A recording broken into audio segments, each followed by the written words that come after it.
तो आज हम बना रहे हैं बेकरी स्टाइल बिस्कॉटीज, वो भी घर पर। अगर आप टी या कॉफी के साथ परफेक्ट क्रंच ढूंढ रहे हैं तो ये बिस्कॉटी वीडियो मिस मत करना। अगर आपने इस रेसिपी को एक दफा ट्राई कर लिया तो बिलीव मी आप इस रेसिपी को बार बार बनाना चाहेंगे। हम आपको ये फुली इजी वे में बताने वाले हैं कि आप ये पिस्ताशियो बिस्कॉटी किस तरह रेडी कर सकते हैं घर पर। सो आपने किसी भी स्टेप को मिस नहीं करना।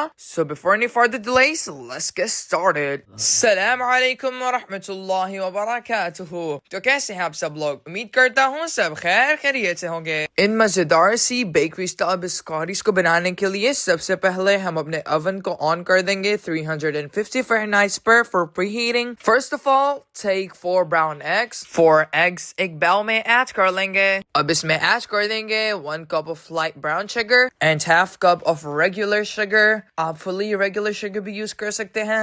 एग्स एंड शुगर को अच्छे से विस्क कर लेंगे। हम इसमें half cup of clarified butter add कर देंगे। आप वेजिटेबल ऑयल भी यूज कर सकते हैं। देन हम इसमें ऐड कर देंगे half teaspoon of vanilla essence and 1 packet of vanilla sugar. Lemon zest add कर देंगे, अच्छे से मिक्स कर लेंगे एंड देन इसमें ऐड करेंगे 4 cups of all purpose flour. 4 cups of all purpose flour sift करके ऐड कर देंगे एंड देन इसमें ऐड करेंगे 1 टीस्पून ऑफ सॉल्ट। देन हम इसमें ऐड कर देंगे 1 teaspoon of baking powder. Flower need करेंगे एंड देन इसमें ऐड करेंगे 1 कप ऑफ पिस्ताशियो। हम वो ऐड करके देन नीड करके आपसे मिलते हैं। यहाँ पे हमने अपना फ्लावर नीड कर लिया है। नाउ काउंटर टॉप पे ऑल पर्पस फ्लावर डस्ट कर लेंगे। Now we will put the dough on the counter top and knead it a little bit, just a little bit, not too much. जब तक dough light सी need हो रही है तब तक आप वीडियो को लाइक कर दें और अगर आप चैनल पे न्यू हैं तो चैनल को सब्सक्राइब करें and comment where you are watching from. हमने यहाँ पे डो को 2 इक्वल पार्ट्स में डिवाइड कर लिया था और हमने इसकी बड़ी बड़ी बिस्कॉटीज बनाई थी।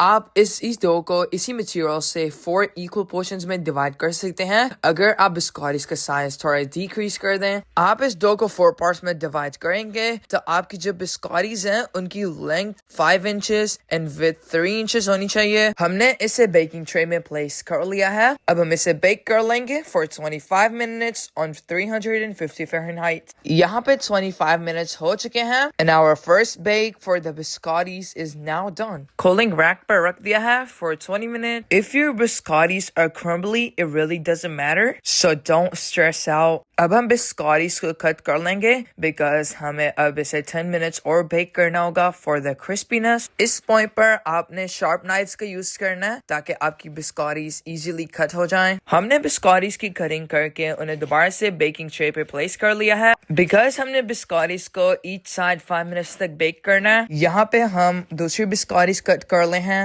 और अब हम इसे एक और बेकिंग ट्रे पे प्लेस कर देंगे। इस साइड पे 5 मिनट्स हो चुके हैं। नाउ साइड फ्लिप कर लेंगे एंड देन अगेन 5 मिनट्स के लिए बेक करेंगे। यहाँ पे हमारी बहुत ही क्रिस्पी, बहुत ही क्रंची बिस्कॉटीज रेडी हो चुकी हैं। इंशाल्लाह ये सबको बहुत ही पसंद आएंगी। किड्स बार बार ये मांगेंगे। हमने ये थोड़ी ज्यादा क्वांटिटी में बनाई है, आप इसकी हाफ अमाउंट भी बना सकते हैं। 8 to 10 वीक्स तक आप इसे फ्रीजर में भी स्टोर कर सकते हैं और 4 वीक्स तक काउंटर टॉप पे। ये बिल्कुल भी खराब नहीं होगी इंशाल्लाह। So guys, look at this amazing biscotti with coffee.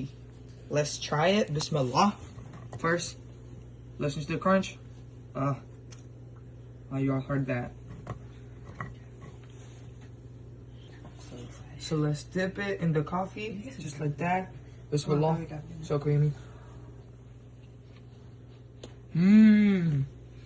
The biscotti is so crunchy. And the coffee is just amazing. If you want the recipe for the coffee, comment below. Oh wow. आपने ये बिस्कॉटी की recipe जरूर बनानी है और अपना feedback देना नहीं भूलना। चैनल को एक बार फिर से सब्सक्राइब कर दें। मिलते हैं आपसे एक नई वीडियो में, तब तक के लिए अल्लाह हाफिज।